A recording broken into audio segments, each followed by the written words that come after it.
em nada ponho a minha fé, senão na graça de Jesus.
Nós vamos ler agora a palavra de Deus e eu peço-lhes que abram em 1 Timóteo. Primeira carta de Paulo a Timóteo, capítulo 1, versos 12 a 17. 1 Timóteo, capítulo 1, 12 a 17. Os que puderem, colocar-se-ão de pé, e nós iremos ler juntos, a uma só voz, este texto da palavra de Deus. 1 Timóteo, capítulo 1, versos 12 a 17.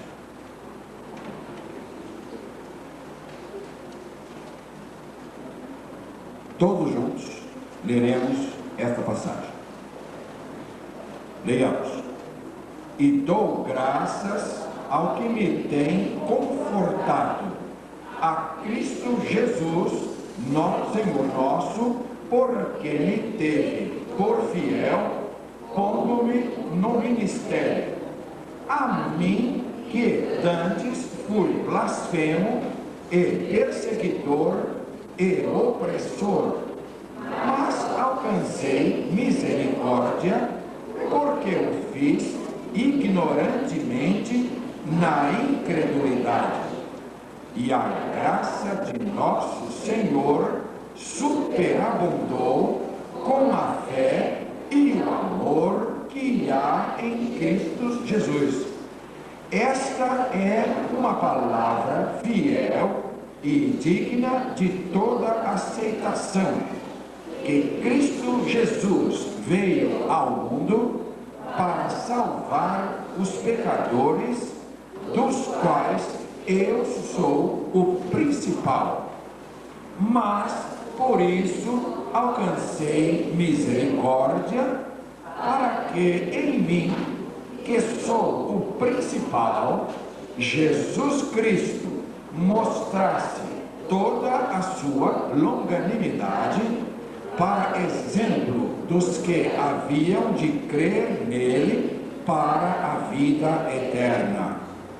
Ora, ao Rei dos séculos, imortal, invisível, Ao único Deus seja honra e glória para todo o sempre. Amém. Deus abençoe esta palavra nos nossos corações nesta noite. Nós vamos orar neste momento. O irmão Gentileza, o irmão Gervásio Brandão nos dirige nesta oração.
Amém. Podem sentar-se, amados irmãos.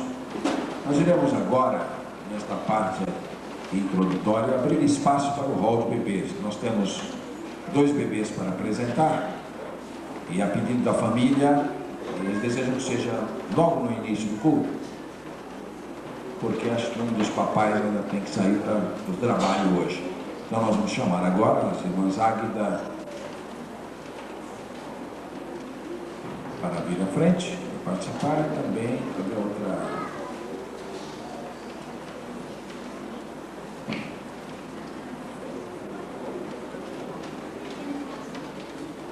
Nós gostaríamos de chamar a Cristina, a mãe da Raíra, e a Rose, a mãe do Ramon, para apresentar a igreja e diante do altar de nosso Deus, em agradecimento.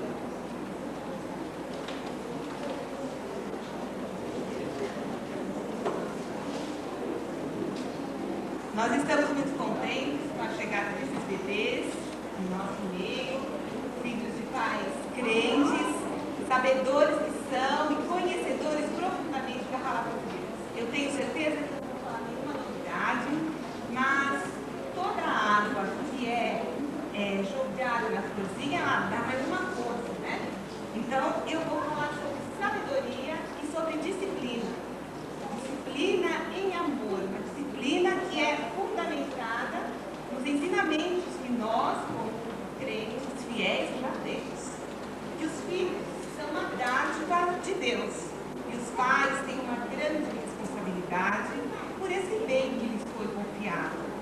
E o mais importante é conhecer como adquirir sabedoria para assumir tão grande responsabilidade. Eu gostaria que a igreja abrisse em Provérbios 4, eu vou ler de 1 a 9 para complementar o que eu estou falando sobre sabedoria. Rose, Cris, Roberto e o outro, Marcos. Eu gostaria que vocês gravassem, porque é muito importante. Foi muito importante para mim, que li recentemente, e eu vi quantas vezes a gente falha por solicitar, por pedir, ou então por lembrar essa sabedoria divina. Ouvir, filhos, a instrução do Pai e estar atentos para conhecer o entendimento. porque vos dou boa doutrina. Não deixeis os meus ensinos.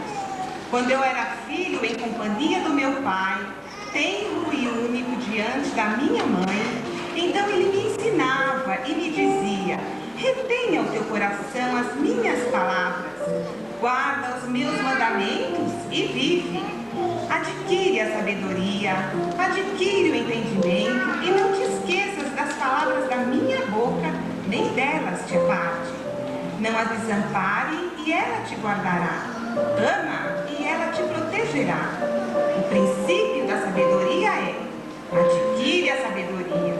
Sim, com tudo que possuís, adquire o entendimento. Estima e ela te exaltará. Se a abraçares, ela te honrará. Dará à tua cabeça um diadema de graça e uma coroa de glória te entregará. A sabedoria para a disciplina. A disciplina que é muito importante na educação das crianças. A disciplina dentro dos preceitos bíblicos. Em Provérbios 14:13 nós vemos: retenha a instrução e não alargues. Guarda, porque ela é a tua vida. Em outras palavras, aceita a educação por parte de Deus. Coloca-te debaixo da disciplina do Espírito Santo, pois os teus filhos se tornam, pela educação que lhe é aplicada, é uma cópia daquilo que tu te tornaste ou não tornaste sob a disciplina do Senhor.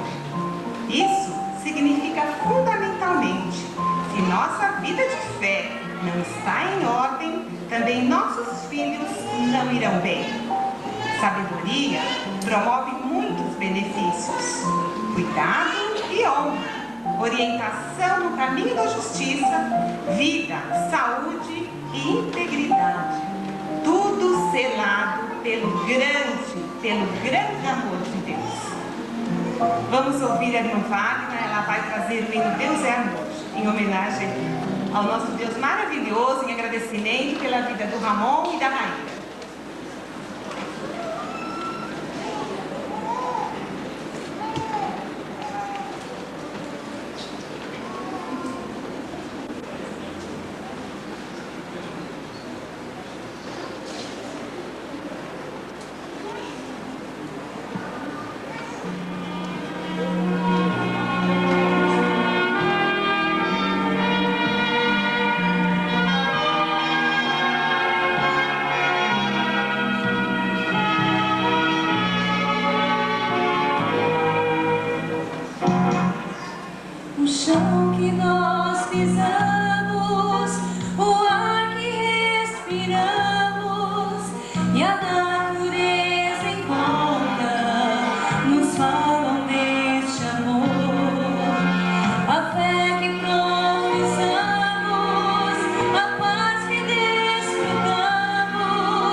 Deus é amor.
Agora nós complementaremos com o abraço da nossa União Feminina, né? Departamento de Rosa de Bebês, as mamães, e eu gostaria de mandar, se, por gentileza, proceder.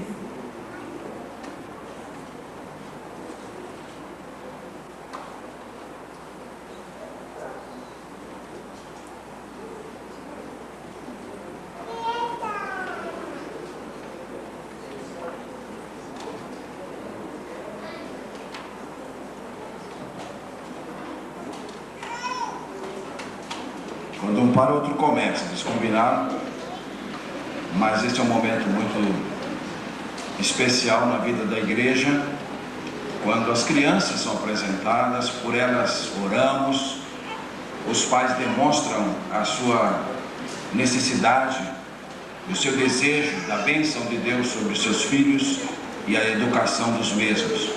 E creio que todos nós devemos sempre estar ligados nas crianças, sempre voltados para elas, porque uma criança mantém o nosso coração muito doce, mantém a nossa sensibilidade. Uma criança é capaz de despertar em nossos corações ternuras, emoções, sentimentos que de outra maneira ficariam embrutecidos. Que todos nós nos voltemos sempre, amemos muito as crianças. Vamos orar.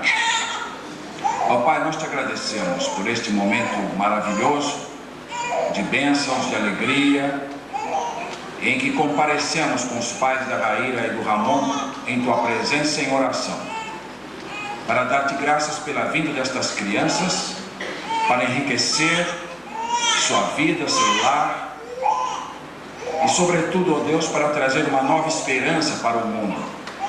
Cada criança que nasce é uma esperança que renasce para a família humana, e nós te suplicamos por esta criança que chora, por esta criança ao meu lado, o Ramon, a Raíra, para que a sua voz, para que o seu fôlego sejam consagrados ao louvor do teu santo nome. Abençoa seus pais, dando-lhes a sabedoria que foi lida na Bíblia nesta hora, para levar estas crianças aos pés de Jesus Cristo, ao conhecimento do Evangelho Salvador, fazendo deste garoto um homem de Deus e desta menina uma mulher de Deus, para levar o teu santo nome, o teu evangelho, no Brasil e fora dele. Supre as necessidades, aposta-te destas crianças e abençoa os seus pais, seus avós, seus parentes.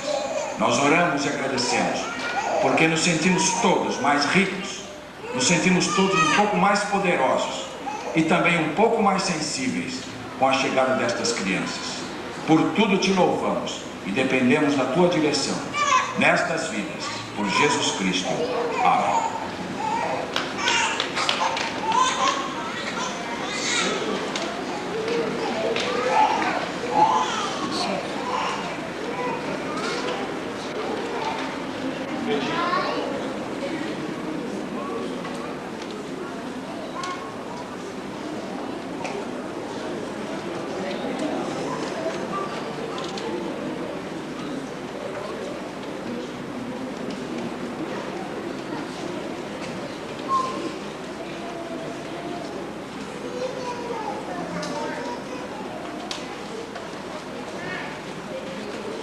Temos aqui dois convites. O primeiro é da Igreja Batista em Jardim Vila Carrão, da Unijovem daquela igreja. Culto de adoração e gratidão por mais um aniversário da Unijovem, dia 20 de fevereiro de 99, às 19h30. Igreja Batista, Jardim Vila Carrão, Rua Agostinho de Figueiredo, 244. Jardim Vila Carrão, Pastor Gilberto Salles. O diretor da União da nossa Unijovem está presente? Presidente da União, vice-presidente, algum outro líder presente? Ninguém da Unijovem aqui? Eu gostaria então que isso depois fosse encaminhado para a nossa Unijovem, para mandar representantes da nossa União naquele aniversário. O outro convite é para o dia 6 de fevereiro, próximo sábado, Vila Primavera. Haverá um culto ao Deus Eterno pela juventude da igreja. Tema: Santidade ao Senhor. 6 de fevereiro, 19 horas e 30 minutos, Igreja Batista em Vila Primavera, Capitão Lopes Dornelles, número 4, Pastor Enio Francisco da Silva. Unijovem, eu espero que os irmãos, para o dia 6 e para o dia 20 de fevereiro, tenham representantes para estes eventos, e nossa igreja esteja lá representada por alguém, por favor, tá certo? A gentileza de um convite deve ser atendida com a delicadeza de um atendimento, de uma presença, de um apoio, até para fomentar mais aproximação entre as igrejas, entre a juventude das igrejas.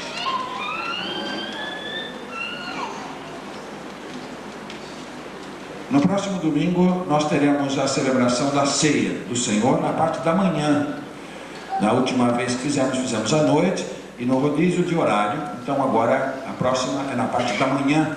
Os irmãos diáconos então tomem conhecimento para preparar a ceia da parte da manhã de domingo que vem, e a congregação toda fique ciente que será na parte do culto matutino a celebração da ceia. Demais avisos estão no boletim, e se houver algum destaque, nós damos oportunidade, se alguém deseja fazer algum lembrete rápido do seu departamento, qualquer evento, algum aviso para a semana. Pois não. Rosana?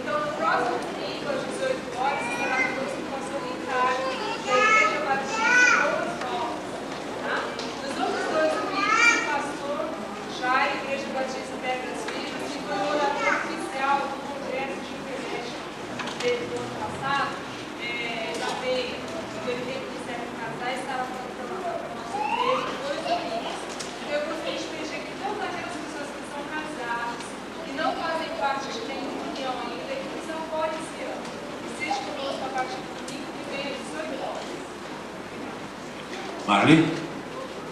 Gostaria de avisar os coristas e aos que queiram participar do coro oficial, e a partir do próximo domingo estaremos retomando os nossos ensaios na Rua Santa Sé.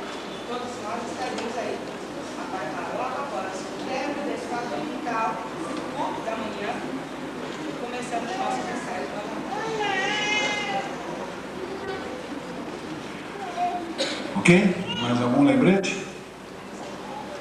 Prossigamos então o nosso culto. Eu gostaria de introduzir o cântico de um hino agora, neste momento. E este hino é o 214, com a permissão dos irmãos da música.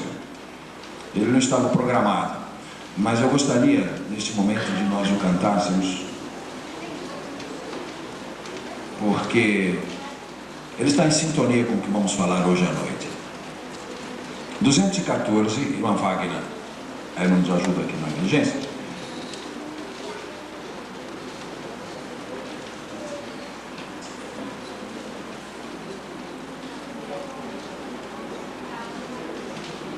Letra do saudoso e ilustre pastor Manuel Avelino de Souza, que por muitos anos foi pastor da primeira Igreja Batista de Niterói, Rio de Janeiro, presidente da Convenção Batista Brasileira várias vezes, e um dos grandes poetas do Brasil, o pastor Manuel Avelino de Souza, traduz nesta música a própria alma do Evangelho. Cristo Jesus, com amor divinal, chama por ti, que amor sem igual.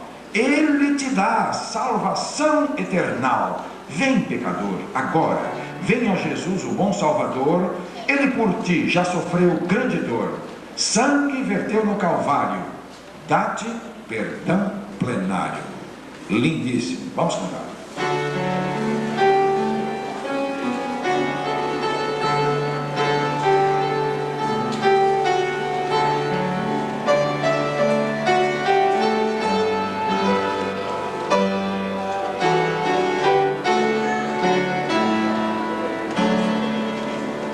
Cristo Jesus, com amor divinal,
mensagem gloriosa, a mensagem do perdão de Deus, perdão dos nossos pecados, a salvação, a vida eterna. E essa mensagem precisa ser pregada insistentemente.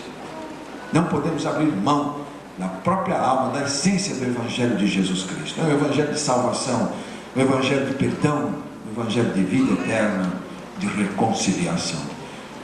E eu não sei se o mundo um dia vai ficar com saudade de ouvir esta mensagem. Tantas as coisas estão sendo pregadas por aí com o nome de Jesus, menos o que o pecador mais precisa: saber como pode ter solucionado o problema dos seus pecados. Está cada vez mais rara a pregação do Evangelho verdadeiro. Se não fosse a nossa confiança de que Deus disse que a palavra dele não vai passar, deveríamos ficar muito preocupados, né, com o futuro da pregação. Mas nós temos a garantia que a palavra de Deus não passa nunca. Sempre haverá alguém falando e pregando o perdão de Jesus Cristo para os nossos pecados. Nós vamos chamar os diáconos escalados para esta noite, a fim de que procedamos ao momento de entrega dos dízimos, das ofertas, momento da igreja. Não é do visitante, não é do membro de outra igreja, não é de um parente, de um conhecido. É o momento dos membros da igreja.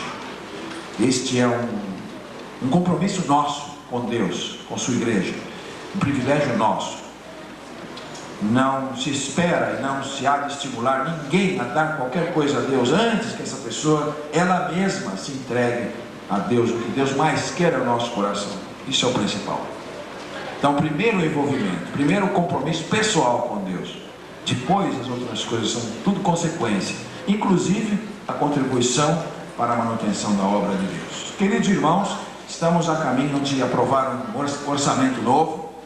E no bojo dele nós temos alguns desafios, algumas necessidades, algumas urgências e algumas prioridades. Dependendo dessa resposta, nós teremos uma velocidade maior na solução das urgências e teremos uma resposta mais rápida no atendimento das prioridades. Há muito a se fazer, pouco tempo para fazê-lo. E esperamos que a igreja, neste ano, olhando agora para 99, passadas as férias de janeiro, a maioria da igreja já superou esse período, uma parte ainda está, mas a grande maioria está de volta para trabalhar, de mangas arregaçadas, energias restauradas, para entrarmos no ano para valer mesmo.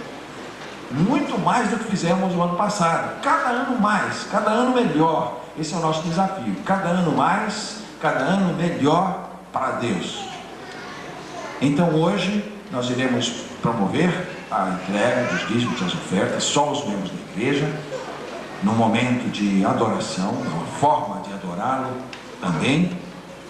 No momento de obediência, é uma obediência, uma forma de obedecê-lo também. E já pensando nos desafios, nas carências da obra de Deus, que são supridas, por certo, Ele é o grande provedor, mas Ele conta conosco, Ele quer a nossa participação, e isto é altamente positivo para nós. Vamos, pois, com o hino 295, cantado, permitir que os irmãos venham à frente, e então consagrem de forma solene os dízimos, as ofertas. A primeira, a segunda e a última estrofes do hino 295. Tudo entregarei, por ti, Jesus bendito, eu tudo deixarei. Sendo que os valores financeiros são uma parte desse tudo, né? Uma parte desse tudo. Sempre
consagrar com esta prece ao Senhor nosso Deus os dízimos e ofertas desta noite. Soberano e eterno Deus, agradecidos, ó Deus, por estarmos no Teu santuário, agradecidos pelo perdão das nossas falhas, agradecidos pela salvação que temos mediante a graça salvadora do meu Senhor e Salvador Jesus Cristo. E agora, Deus, neste momento, quando a Tua Igreja consagra a Ti as ofertas e dízimos, queremos Te pedir, ó Deus, que Tu continues a abençoar, para que esses recursos aqui depositados nos gasofilácios possam uma vez mais contribuir para a Tua obra evangelística no bairro de Centenário, na cidade de São Paulo, no Brasil e no mundo. São essas bênçãos que eu Te peço agradecido, no nome glorioso do meu Senhor e Salvador Jesus Cristo, que vive e reina para os séculos dos séculos. Amém.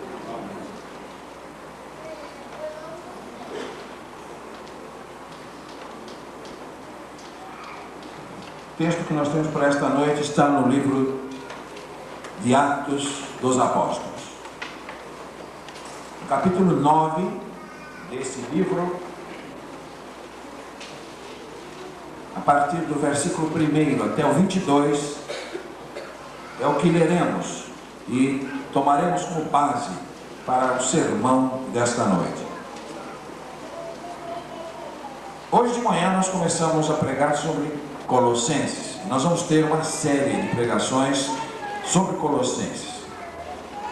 Vamos pregar a epístola inteira aos domingos de manhã, uma partezinha cada domingo. Estaremos juntos estudando esse livro. E Colossenses é uma das cartas de Paulo, uma das 13 cartas que esse apóstolo escreveu. Então, muito a propósito, hoje à noite, dentro do contexto dos nossos estudos expositivos de domingo de manhã, examinar esse caminho de Damasco, examinar a experiência desse grande missionário, desse apóstolo dos gentios, seguramente o homem, o cristão que mais amou a Jesus Cristo, de que temos notícia, e a quem devemos a instrumentalidade de praticamente metade do nosso Novo Testamento é de sua lavra, inspirado por Deus certamente. O texto em tela vai registrar a conversão de Paulo no caminho de Damasco. Nas letras de Lucas, médico amado, um grego que se converteu provavelmente com a pregação de Paulo, anos mais tarde, e foi um de seus companheiros a partir da segunda viagem missionária. Ele começa a acompanhar Paulo, fica com Paulo até o fim da sua carreira na terra. Lucas escreve o Evangelho, que lhe leva o nome, o Evangelho de Lucas, e escreve o livro de Atos, que na verdade é uma sequência em 2 volumes. Então este médico convertido, este médico grego convertido, quer evangelizar um amigo, que ele chama de Teófilo, e ele faz uma perquisição, ele faz uma investigação pessoal dos fatos. Cientificamente, ele é comparado a um Heródoto, tem sido comparado a um dos grandes historiadores, pela precisão dos dados históricos que passa. E este ilustre homem, este homem erudito, este cientista convertido, companheiro de Paulo, ele escreve inspirado pelo Espírito Santo. Ele não era um apóstolo, Lucas não era um apóstolo, mas a autoridade dos seus escritos, a autoridade do Evangelho que lhe leva o nome e do livro de Atos, derivam de Paulo, que está ao seu lado.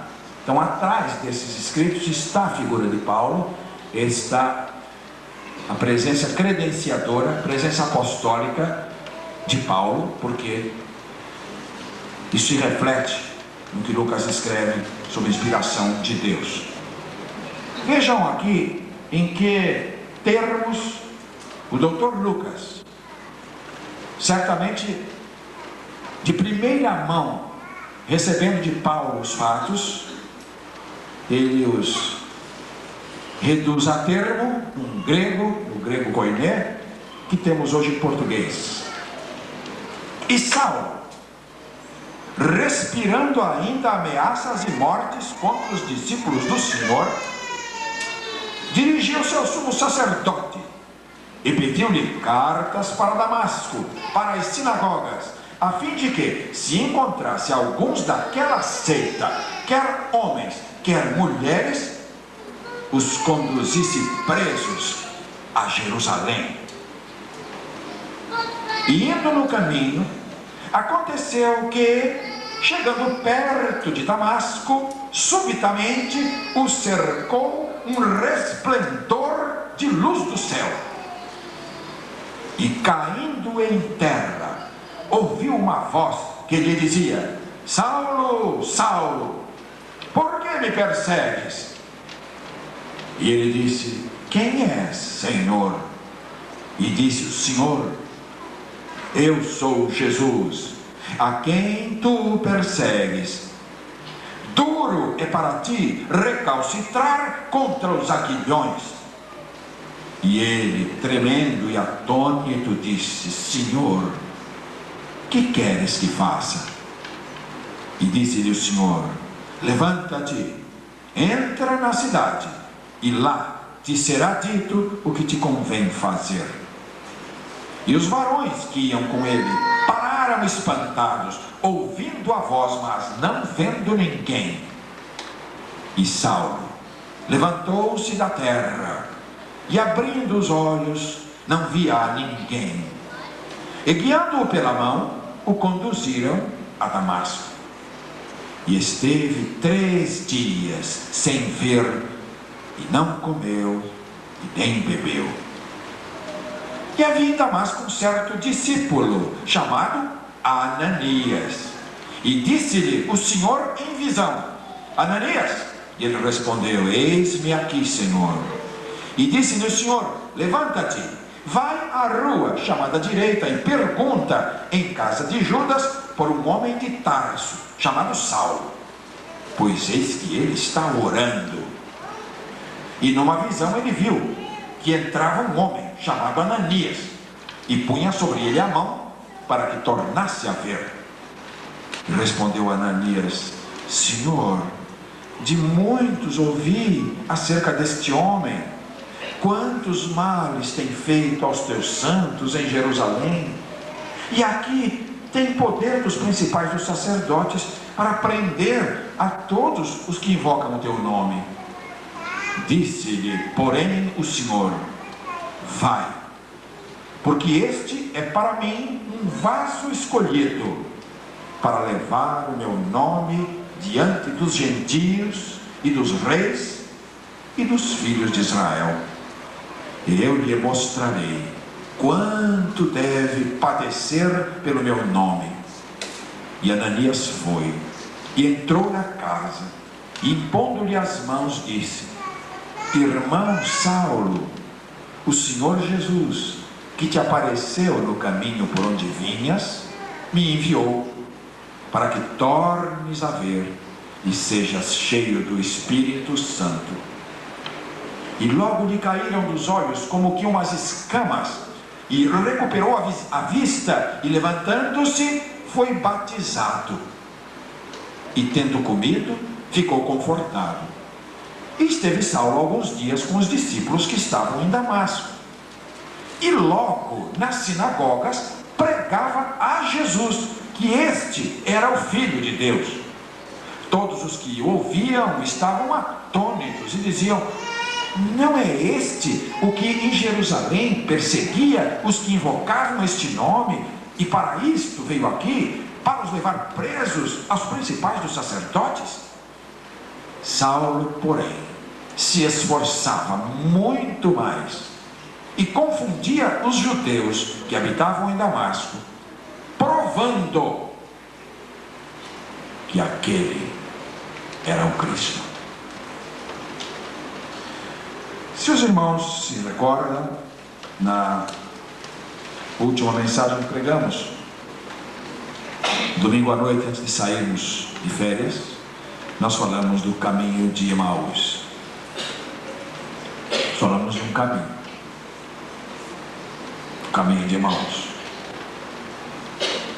Retomo o tema para falar de outro caminho hoje, o caminho de Damasco, a estrada de Damasco.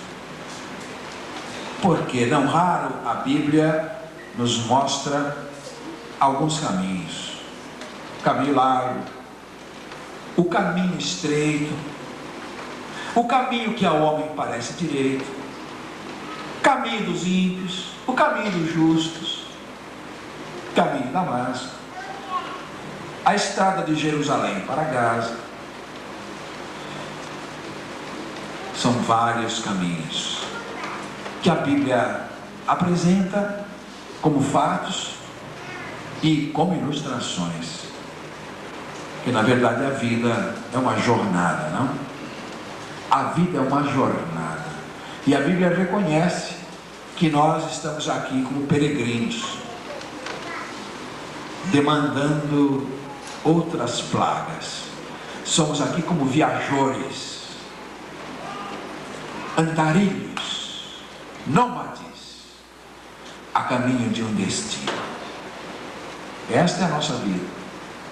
Temos que caminhar, não há alternativa. Eu, com essas duas crianças nos braços, estava pensando, começa o caminho deles. Eles estão começando uma jornada. Para onde levará essa jornada? Para onde levará esta jornada?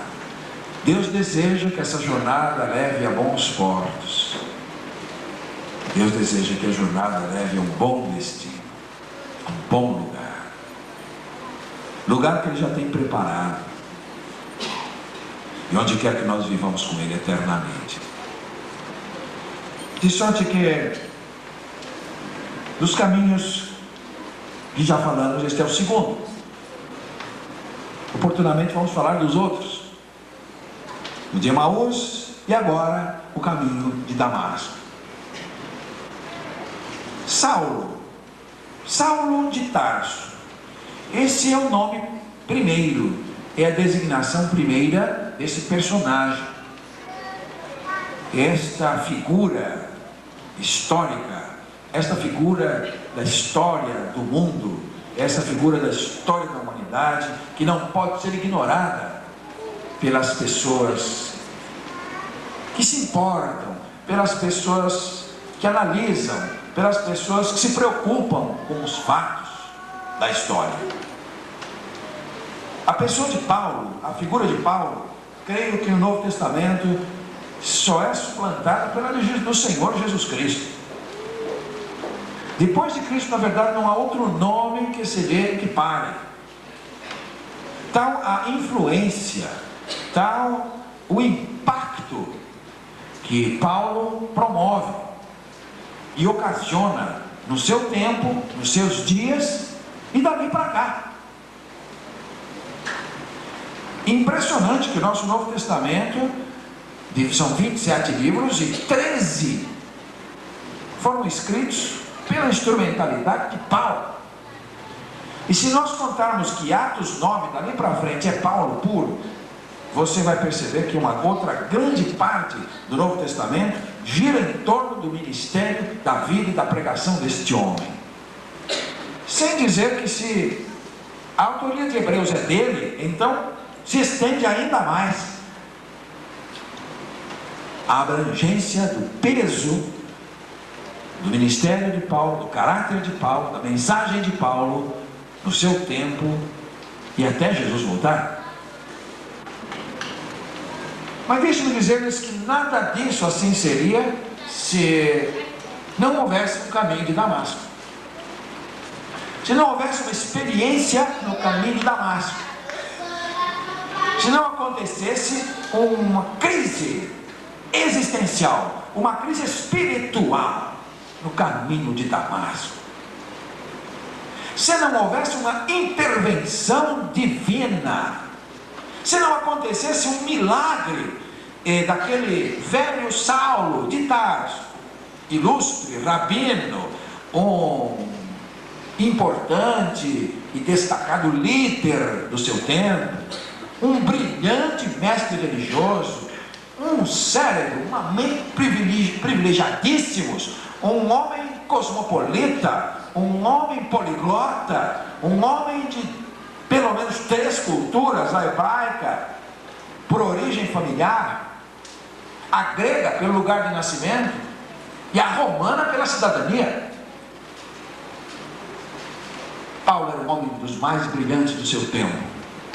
A sua preparação meticulosa, a sua preparação intelectual, religiosa, equivaleria hoje a um doutorado em Harvard. Tranquilamente. Poderíamos nivelá-lo intelectualmente com um graduado de Harvard, a maior universidade do mundo. Mas se não tivesse acontecido aquela experiência, se não tivesse havido aquele encontro, se não tivesse acontecido uma intervenção na vida dele, nós não saberíamos que existiu um homem brilhante chamado Saulo de Tarso.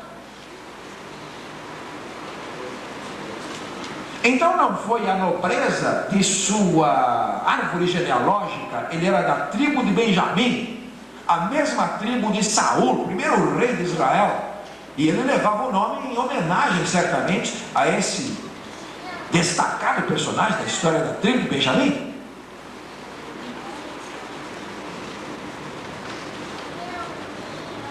A sua cultura, o seu zelo, certamente ele seria o sucessor de Gamaliel, tranquilamente.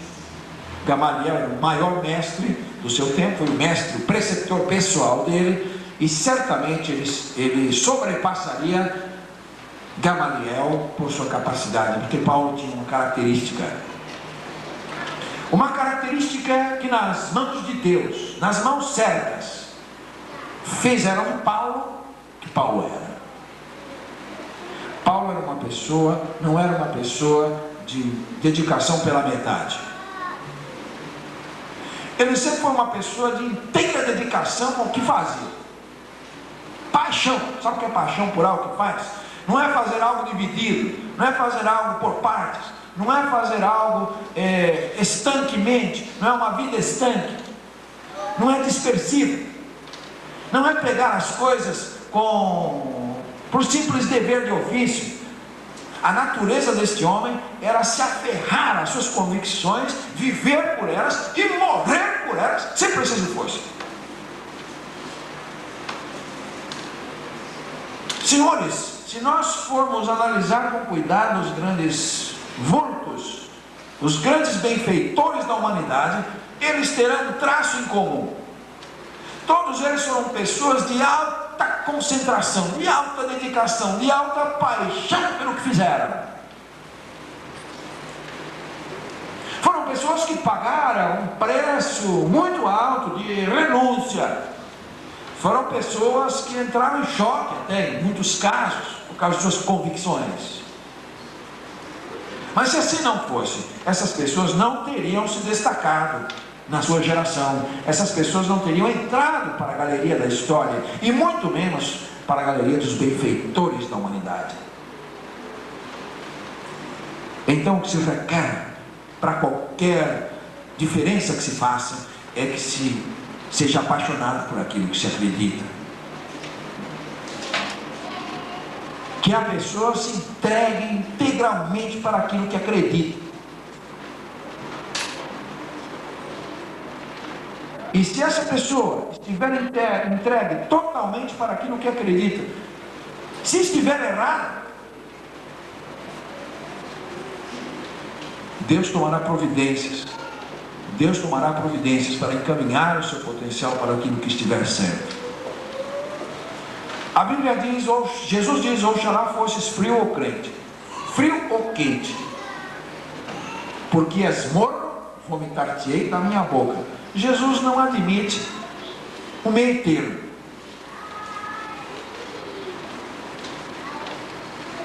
Ou a pessoa junta com ele ou espalha com ele. ou a pessoa é por Jesus ou é contra ele.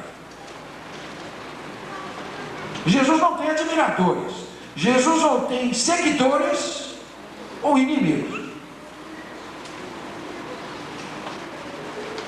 Não é possível meio termo com Jesus Cristo.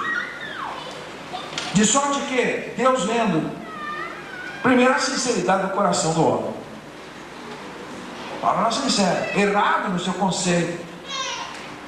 Estava errado no seu conceito, perseguindo a igreja de Deus, apedrejando Estevão, perseguindo a igreja.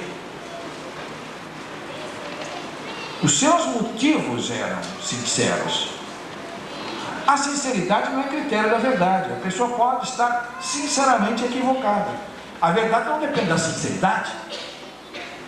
Mas a pessoa, se for sincera e estiver laborando em erro, Deus conduzirá essa pessoa à verdade.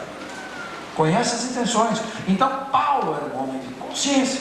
Ele fazia aquilo por pura devoção ao que ele acreditava. E se o que ele acreditava era certo, tem que batalhar por aquilo até o fim.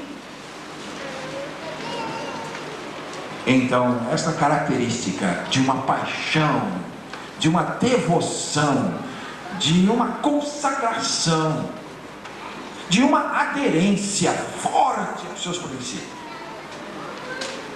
foram o grande motor, o grande dínamo da vida deste homem. Agora, essa característica fora da mão de Deus não vai funcionar. Ele era tudo isso antes de ser crente. E se não tivesse se convertido, essa característica ia se dissipar dentro de um zelo inócuo, não é verdade? Mas nas mãos certas, nas mãos de Jesus Cristo, nas mãos de Deus, nas mãos do Espírito Santo, esse homem foi uma bênção para o mundo, todas as gerações. Estamos aqui hoje, 2000 anos quase de distância dele, e a sua vida, e a sua mensagem, e o seu caráter ainda nos apaixona, ainda nos emociona, ainda nos move. Os seus escritos nos esclarecem, nos instruem, nos confortam, nos orientam na fé, nos modelam. Deixe-me dizer se nós desejamos ser na mão de Deus alguma coisa assim. Não é preciso ser na extensão que Paulo fez. Foi numa extensão mundial, não precisa ser numa extensão intercontinental, não precisa ser numa extensão milenar. Basta ser isso dentro dos limites de nossa influência. Basta ser este apaixonado, esta apaixonada, esse consagrado, essa consagrada no nosso eixo de influência. Oxalá Deus nos conceda zelo renovado. E esta verdadeira renovação, a verdadeira renovação é cada vez desejar ser mais fiel, mais obediente, mais envolvido, mais responsável, mais comprometido, mais submisso, mais comandado, mais obediente. Isso é renovação.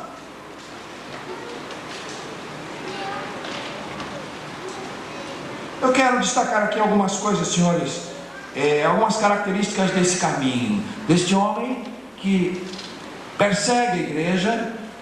Ele preside o apedrejamento de Estevão, primeiro mártir do cristianismo, foi apedrejado por causa de sua fé no Senhor Jesus Cristo. E Paulo não ficou satisfeito com aquilo, ele queria tirar do caminho, daquilo que ele achava que era verdade, queria tirar essa heresia, essa seita, ele queria tirar isso do caminho, do seu zelo, consumido de zelo pelo Deus que ele acreditava.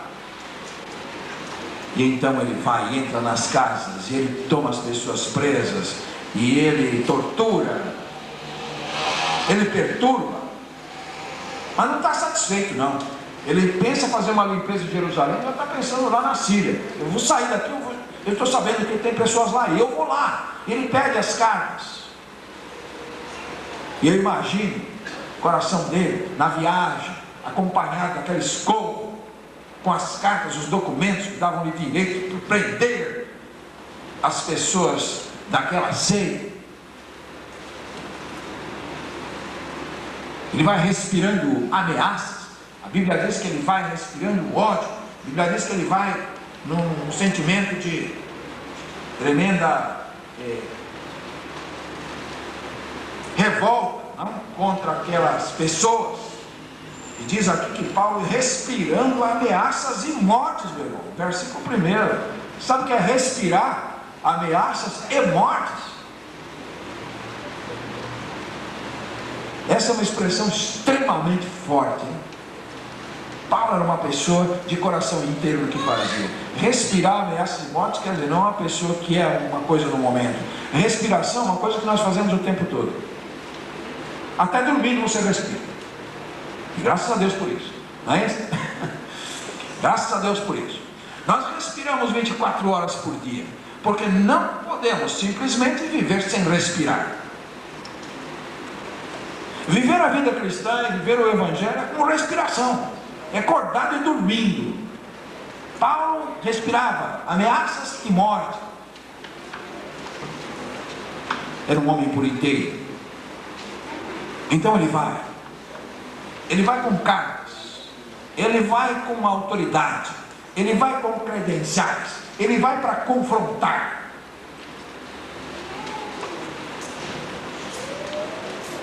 E então nós podemos dizer, em primeiro lugar, que esse caminho de Damasco é um caminho da confrontação. Primeira característica, pois, do caminho de Damasco, que ele é o caminho da confrontação.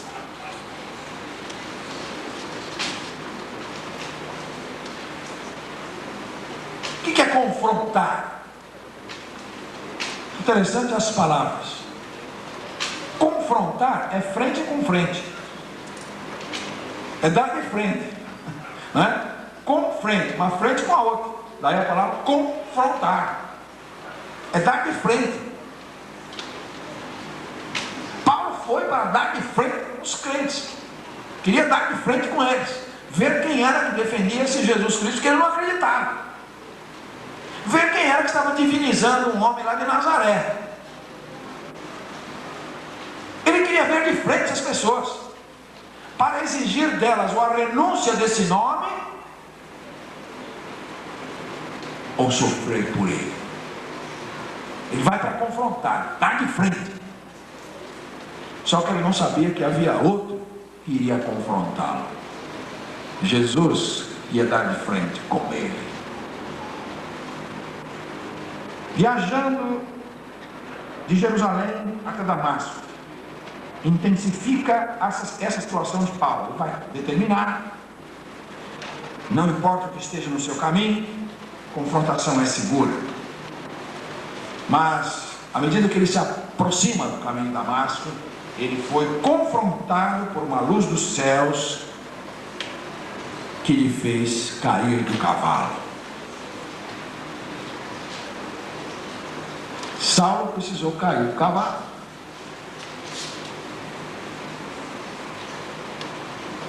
Creio que viajava no puro sangue árabe, né? Um cavalo bem utilizado na época.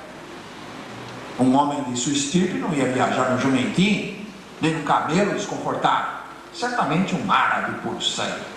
Cavalo maravilhoso, ali montado na sua prepotência, ali montado no seu orgulho, ali montado nas suas ideias de linhagem, de sangue, tradição. Ali ele vai achando que é o juiz do mundo, e então cai do cavalo. Creio que a conversão é um processo de Deus, a conversão genuína, a conversão verdadeira, o novo nascimento, essa transformação radical, de sorte que uma pessoa é nova criação, as coisas velhas passam, tudo se fez novo. Essa experiência, na verdade, passa por aí, passa por uma queda. É preciso que possamos lamber o pó, precisamos lamber o pó primeiro. Enquanto nós estivermos cavalgando as nossas vaidades, as nossas veleidades, o nosso orgulho, a nossa falsa segurança, enquanto estamos cavalgando nossa autossuficiência, enquanto achamos que nós podemos muito bem tocar a vida para frente sem Deus, que está tudo certo, que está tudo bom, nós não vamos sentir absolutamente necessidade do socorro de Deus, não vamos perceber o quão desesperadamente precisamos de uma intervenção, não vamos perceber como estamos terrivelmente perdidos, desencaminhados, qual o risco que está diante de nós, no nosso caminho. Nós fazemos planos de ir para Damasco, mas será que vamos chegar até lá? A vida é tão cheia de surpresas, é tão cheia de desvios no caminho.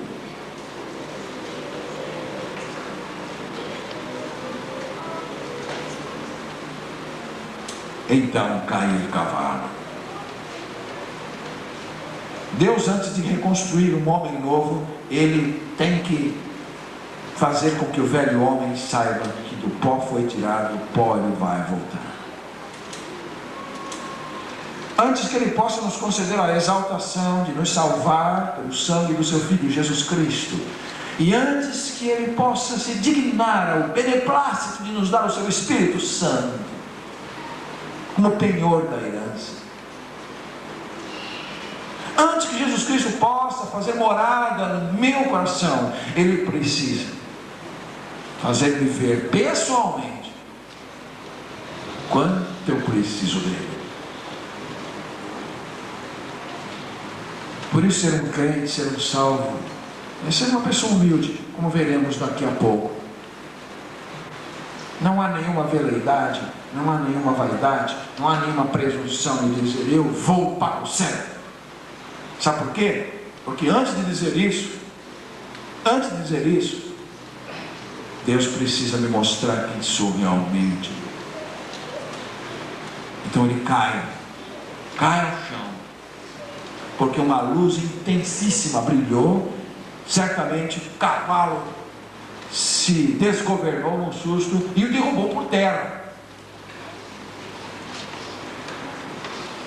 A maldade do coração incrédulo é tanta que algumas pessoas inventaram algumas coisas sobre este acontecimento. Umas pessoas disseram, sabe o que? Não, o que aconteceu com Paulo foi o seguinte: ele ia viajando, tomou muito sol, teve uma insolação, caiu do cavalo, ficou tonto, caiu do cavalo. Teve uma insolação, e aquilo perturbou a visão dele. Aí ele precisou se refrescar durante 3 dias, para sarar da insolação, voltar a enxergar de novo. E ele analisou aquilo como se fosse Deus. Ele deu a interpretaçãozinha dele. Meus irmãos, é conhecer muito pouco do caráter desse homem, é não levar em conta o impacto desse homem na história do mundo, para dizer que um homem como Paulo, por uma simples insolação, mudasse o curso total de sua vida. Não era homem nisso, até porque estava acostumado com insolações. Ali tem muita gente que tem isso, não era novidade nenhuma. Se ele tivesse uma, ele iria identificar isso claramente. Outros disseram que o que aconteceu foi o seguinte: de repente formou-se um temporal, e então estourou um relâmpago, um trovão forte, de repentino, e eles foram tomados de susto. E Paulo, então, o cavalo espantou-se com o raio e com o trovão e derrubou Paulo no chão. E ele era um homem muito místico. Ele falou: não, isso é Deus falando, olha o trovão aí, é Deus falando. É compreender muito pouco do seu coração, porque Paulo é uma das pessoas que nós mais conhecemos na Bíblia. Eu pretendo pregar aqui para os irmãos uma série sobre os profetas, falar sobre profecia. O que é profecia? O que é profecia? Tem muita gente que não sabe o que é profecia. É adivinhação. A gente pensa que profecia é adivinhação, é sexto sentido, paranormalidade. Nós vamos pregar aqui, se Deus nos permitir, uma série sobre profecias e profetas.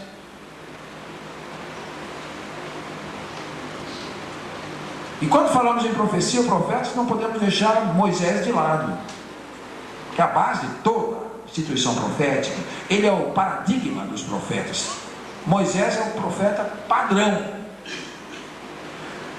No entanto, não sabemos de Moisés o que sabemos de Paulo. Por incrível que pareça, nós sabemos muitas coisas de Moisés. Moisés é a figura de proa do Velho Testamento, sem dúvida nenhuma. Mas se você apanha o material que você tem sobre Moisés e sobre Paulo, o que temos sobre Paulo é infinitamente superior. Sabemos pouco de Pedro, de João, em relação a Paulo.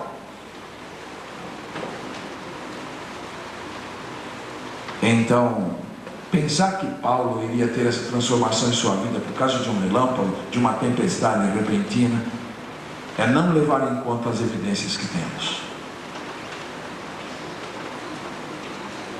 Outros ainda disseram, sabe o que aconteceu? Ele teve um ataque epilético.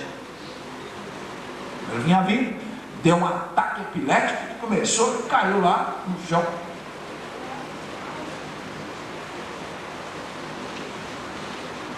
Charles Spurgeon disse o seguinte: se Paulo teve um ataque epilético naquela oportunidade, eu gostaria que todos os homens de Londres tivessem ataques epiléticos como esse.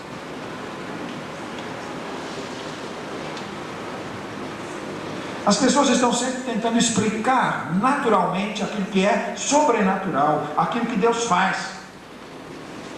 As pessoas procuram evitar o fato de que existe Deus de verdade e nós precisamos nos confrontar com Ele, cedo ou tarde. Que não há como fugir dessa confrontação, esse frente a frente, esse tete a tete, há de acontecer em algum momento de nossa história. E vai acontecer num momento de receptividade, vai acontecer num momento de graça, vai acontecer num momento de salvação, ou vai acontecer num momento de julgamento. Não há como escapar dessa confrontação.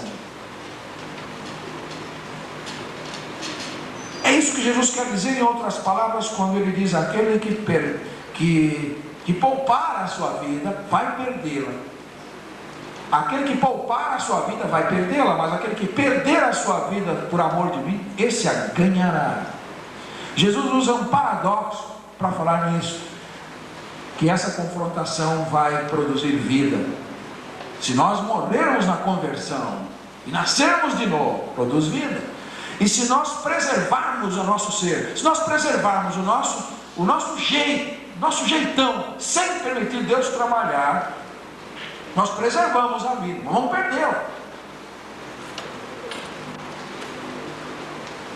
Ai, meus irmãos amados, é muito fácil tentar explicar com insolações, com tempestades repentinas, com ataques epiléticos, o mover de Deus na vida, o mover do Espírito, a presença de Jesus chamando, a conversão verdadeira. O maior de todos os milagres, não existe outro. Abrir mar vermelho, maravilhoso, o mar vermelho abriu, e é na verdade. Maná no deserto, água da rocha, tudo isso é milagre, mas não há um milagre mais grandioso, não há um milagre mais estupendo, não existe um milagre mais maravilhoso, mais extraordinário do que Deus transformar uma pessoa, Deus confrontar alguém, coração a coração, face a face, tete a tete, e mudar um pecador como eu, mudar um como Paulo. Esse é o maior milagre. Quantas pessoas se converteram quando o mar vermelho se abriu? Eu pergunto, quantas pessoas se converteram quando o mar vermelho se abriu? Quantas pessoas se converteram quando Jesus multiplicou os pães? Quantas pessoas se converteram em Gadara quando Jesus libertou o endemoniado? Pelo contrário, mandaram Jesus sair dos seus termos. Não pensem os senhores que eu sou contra os milagres. Não pensem os senhores que eu sou contra a intervenção de Deus para curar. Sou favorável porque a oração me ensina que Deus intervém. O grande problema é o seguinte: Deus não quer que nós coloquemos as coisas na perspectiva errada. O grande milagre é a conversão de um pecador. Porque uma cura é um milagre de Deus, uma cura autêntica acontece, nós temos tido experiência na família. Só não fazemos isso ênfase nenhuma, porque Deus não age sempre da mesma maneira, Ele tem seus planos. Se nós quiséssemos contar, nós poderíamos contar milagre de cura mesmo na família. Mas esse não é o carro-chefe do nosso ministério. Não é nessa direção que devemos levar as pessoas. Porque o maior milagre que Deus tem feito em nossa família é converter os nossos corações. O maior milagre que Deus tem feito em nossa família é a esposa, é os filhos, é o pai, é a mãe, é os sobrinhos, aceitando a Jesus Cristo como seu Salvador. Esse é o maior milagre que Deus fez na nossa família. Na minha e na sua. Então, senhores, sobrenatural existe mesmo.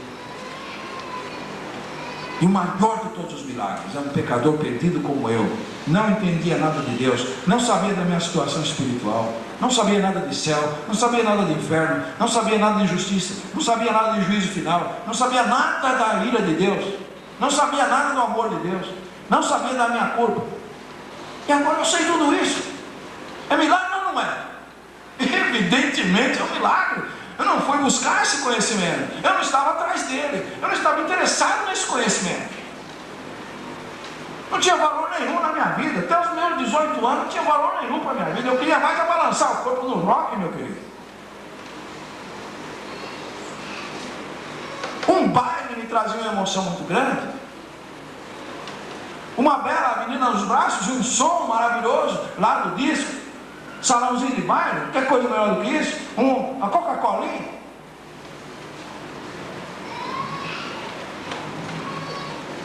Mas coração vazio. E então, de repente, não foi assim dramático como Paulo, e não precisa ser. Os aspectos dramáticos são eventuais. Os aspectos dramáticos de uma conversão são apenas ocasionais, não são essenciais. Conversão é um milagre portentoso como nascer. E o que há no nascimento? Nós vemos as crianças aqui e você diz, mas isso é uma coisa natural. Isso exatamente é natural, mas não é maravilhoso?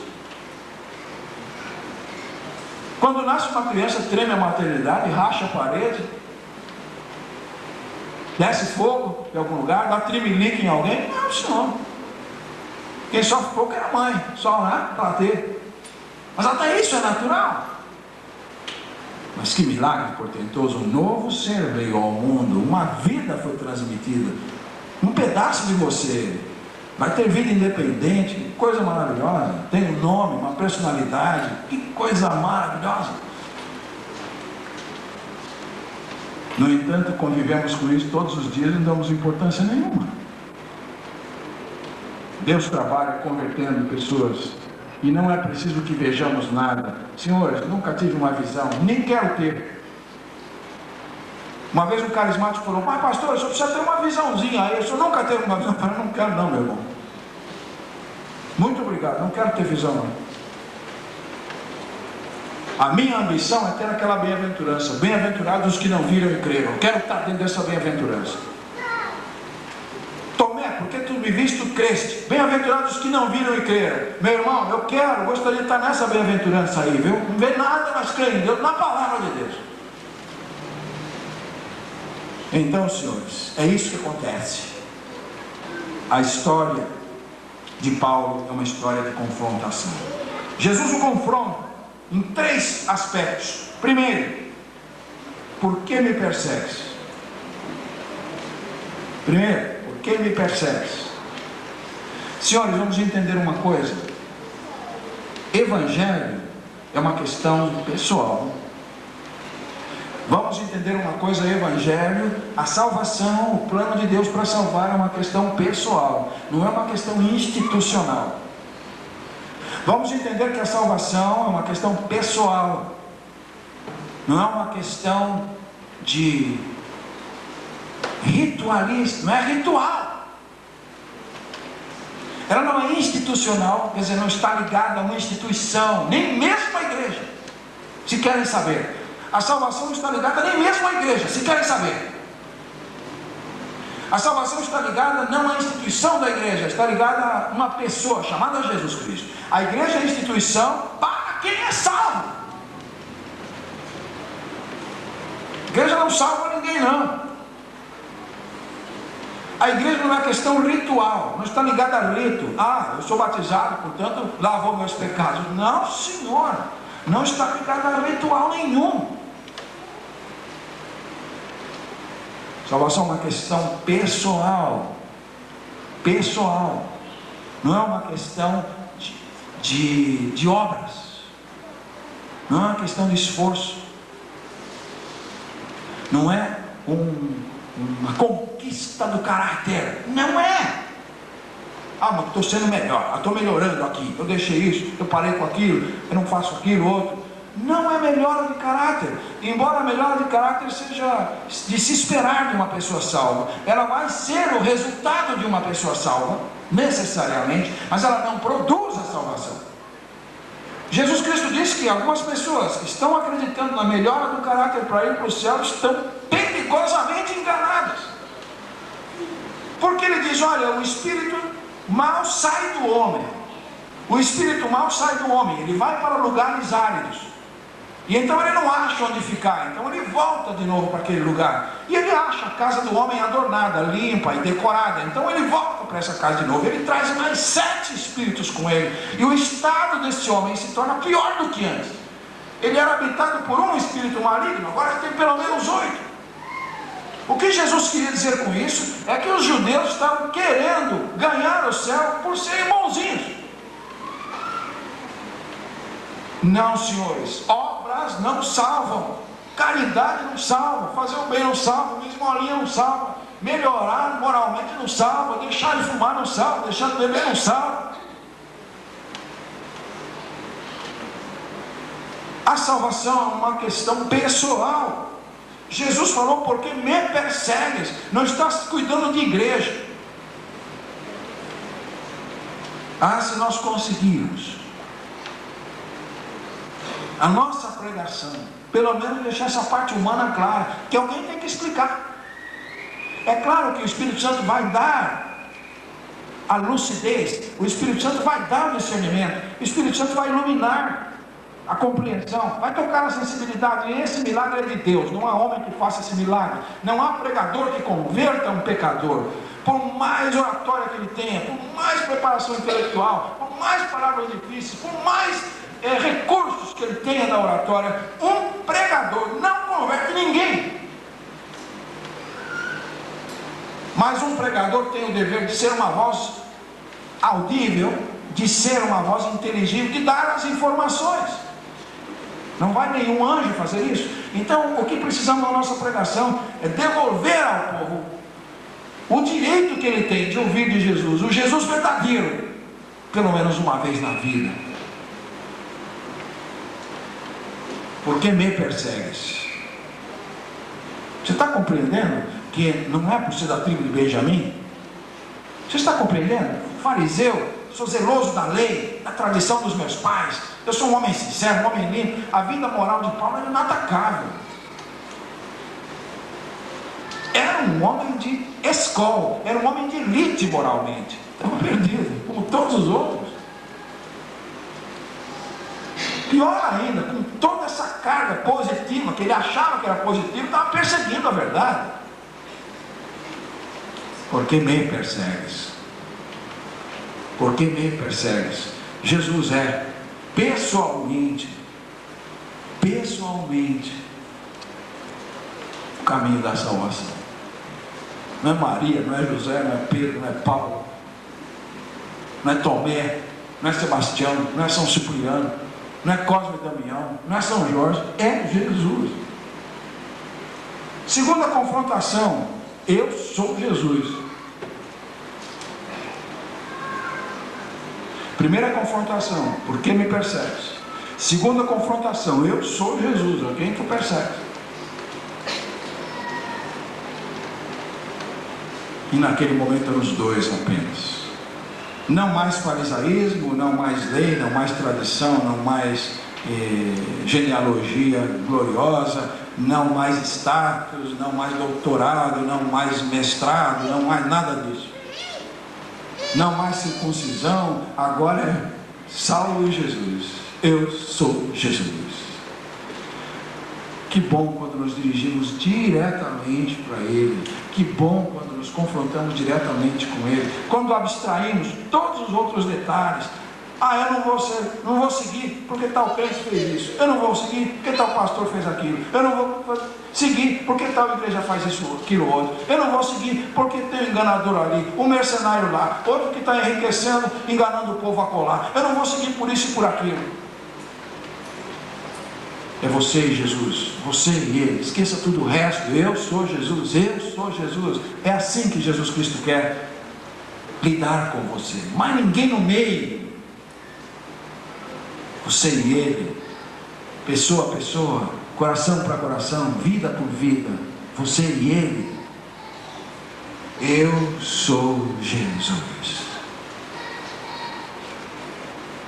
Alexandre o Grande ganhou um cavalo muito bom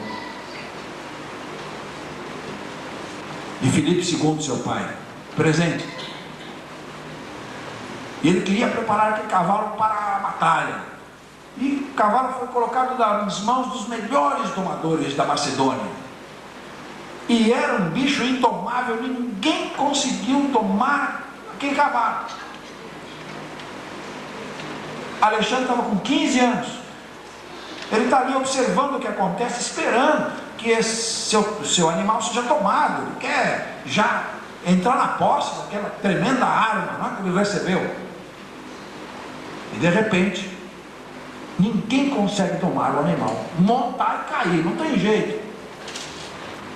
Então Alexandre disse: eu vou domar esse animal. Ixi, aquilo foi uma preocupação generalizada. Um garotinho de 15 anos, ele vai quebrar o pescoço. Tentaram dissuadir, mas Alexandre, já pequeno, era também um tremendo de um líder, também uma pessoa que vivia pelo que acreditava realmente, não era homem de meia lealdade. Falou: não, eu vou montar sim, eu vou tomar sim. E foi lá. E antes de montar no cavalo, ele disse: virem o cavalo de frente para o sol. E aí os cidadãos viraram o cavalo de frente para o sol. Aí ele montou no cavalo e tomou o animal. Que não foi um sucesso, foi uma coisa esplendorosa. Aí vieram perguntar depois: o que foi que aconteceu? Que segredo você tem que você tomou o animal? Ele disse: foi muito fácil. Eu percebi que ele era arisco porque se assustava com a própria sombra. E então eu fiz que virasse a frente dele para o sol, a sombra ficou para trás. Não tinha mais motivo de se assustar, então eu domei. Eu sou Jesus. Jesus não é o sol da justiça? Sim, senhores. Jesus não é a luz do mundo? Sim, senhores. Quem me segue não andará em trevas, mas terá a luz da vida. Então, quando nós olhamos para Jesus como o sol da justiça, olhamos para Jesus como a luz do mundo, as sombras ficam para trás. Os sustos, as desconfianças, os escândalos, os maus testemunhos, tudo para trás. E então nós e Jesus. Terceira confrontação, uma coisa dura para você, Saulo. É lutar contra os aguilhões, resistir contra os aguilhões. Isso é duro para você. Como Jesus dizendo: Saulo, por que você está dando murro em ponta de faca? Isso é uma coisa tremenda. Você está lutando contra a verdade. Então, Paulo faz uma segunda pergunta: o que queres que eu faça? Eu tenho que terminar por aqui. Gostaria de ir adiante, mostrando que este caminho ainda é um caminho da transformação. Nós iríamos entrar agora. Caminho de Damasco, caminho da transformação. O que queres que eu faça? Até ali ele foi um opositor, um inimigo implacável, era contra Jesus e tudo que se relacionava a ele. Respirava ameaças e morte, até dormindo. Agora ele se inclina. Que mudança, hein? O que queres que eu faça? Meus irmãos, ser um servo de Deus, ser um salvo, é ter sido transformado. O caminho de Damasco é o caminho da transformação. Antes, recalcitrantes, perseguidores, insensíveis, vaidosos, orgulhosos, prepotentes, autossuficientes. Agora nós voltamos para Jesus e disse: Senhor, o que queres que eu faça? Reconhecemos uma outra vontade, reconhecemos um outro senhorio, reconhecemos uma outra autoridade, reconhecemos um outro poder, diante do qual nos prostramos numa atitude de subserviência. numa atitude de submissão total, como escravo, como servo. Para Ele abdicamos de tudo para seguir o que Ele quer. Isso é soberania. Isso é reconhecer Jesus como Senhor. Não é fazer de Jesus um instrumento para qualquer coisa, não. É se colocar à disposição dele integralmente. Senhor, o que quer que eu faça? O caminho de Damasco é o caminho de transformação. E ser convertido é ser transformado. Você sabe que, num sentido muito peculiar, você não é mais a mesma pessoa. Você conserva ainda alguns traços da mesma personalidade? Sua aparência é a mesma? As fraquezas ainda são as mesmas? Sem dúvida nenhuma. Mas você sabe. Não é que você sinta. Não. Você sabe. Simplesmente você sabe. Você não é mais o mesmo. Deus mudou. Deus mudou. E finalmente, o caminho de Damasco é o caminho do desafio. Deus disse que tinha escolhido aquele homem para uma obra. Diz para Ananias: esse para mim é vaso escolhido. E ele vai sofrer muito pelo meu nome. Ele vai sofrer muito pelo meu nome. É o desafio. O caminho que Jesus nos propõe não é sempre do conforto, da prosperidade, da tranquilidade, da comodidade. Não raro é o caminho do sofrimento, da renúncia, da abnegação, uma cruz para carregar. Mas não existe outro mais glorioso. Está aí a vida de Paulo, para provar que é assim. Quem se relaciona com Jesus, a sua influência não morre no tempo e nem no espaço. Paulo sempre foi muito brilhante, mas se não tivesse se confrontado com Jesus, nunca saberíamos que ele existiu. Mas porque Jesus entrou em sua vida, Saulo se tornou Paulo. E hoje estamos aqui, examinando-lhe a vida como exemplo bíblico do que é se converter. Que Deus ajude que no seu caminho de Damasco você também encontre Jesus à sua espera, porque Ele quer confrontar você frente a frente. Talvez você tenha que cair de algum cavalo, talvez você tenha que ir para a terra, respirar o pó, mas é dali que Ele vai levantar você, e é dali que Ele vai dizer: esse é vaso escolhido para mim, esta é vaso escolhido para mim. Ele vai sofrer muito pelo meu nome, mas a sua vida será uma bênção para os outros. Vamos orar. Pai amado, nós te agradecemos, porque cada pecador está num caminho de Damasco. A experiência de Paulo é um paradigma. A experiência de Paulo é como que uma parábola viva, real, do que ocorre com cada pecador na face da terra, seguindo seus caminhos, suas convicções, seus impulsos, sua vaidade, seu orgulho, sua autossuficiência, despercebido de que o perigo jaz adiante, os riscos que corremos, o juízo que se aproxima. Ó Pai, nós te louvamos porque um dia Jesus se apresenta em nosso caminho, pessoalmente. Eu sou Jesus, e Ele nos confronta, e naquele momento mais nada nem ninguém importa, somente Ele e nós mesmos, num colóquio exclusivo, pessoal, direto e verdadeiro, onde sem dúvida aos teus pés iremos até o pó, humilhando-nos no nosso arrependimento, confessando os nossos pecados, para então sentir tua mão nos levantar do pó e dizer: tu és para mim um vaso escolhido. Vais sofrer muito pelo meu nome, mas vais ser uma bênção em minhas mãos. Nós te agradecemos por todos os irmãos e irmãs aqui nesta noite que já tiveram esse encontro magnífico com Jesus na sua estrada. Oramos para que eles sejam fortalecidos no seu ânimo, no seu desejo de consagrar-se completamente para Deus. E intercedemos por almas que porventura entre nós estejam nesta noite, que não chegaram ainda a esta grande encruzilhada, não chegaram ainda a este grande colóquio, a este contato, pois a tua palavra nesta noite é a tua parte, a tua palavra pregada, o Evangelho de Jesus Cristo é o poder de Deus para a salvação do que crê. E a Bíblia diz que a fé vem pelo ouvir a palavra de Deus.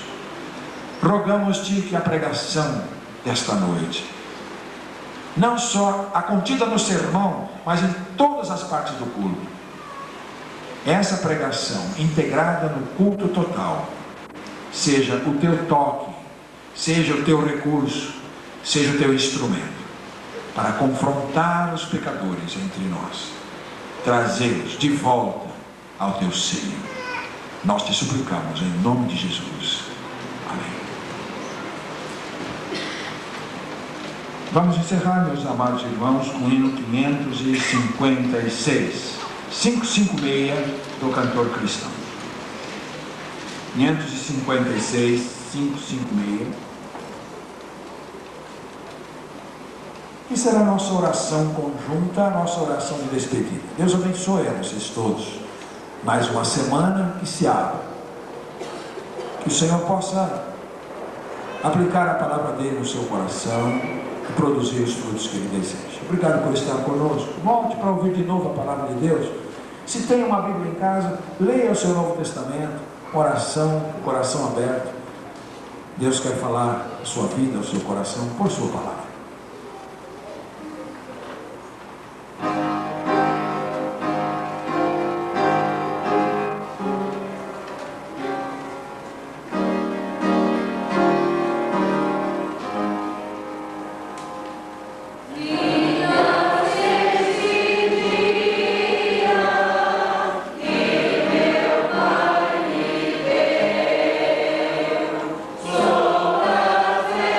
Todas as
oração particular, enquanto é executado o pós-lúdio, nós aguardaremos para a saída deste culto.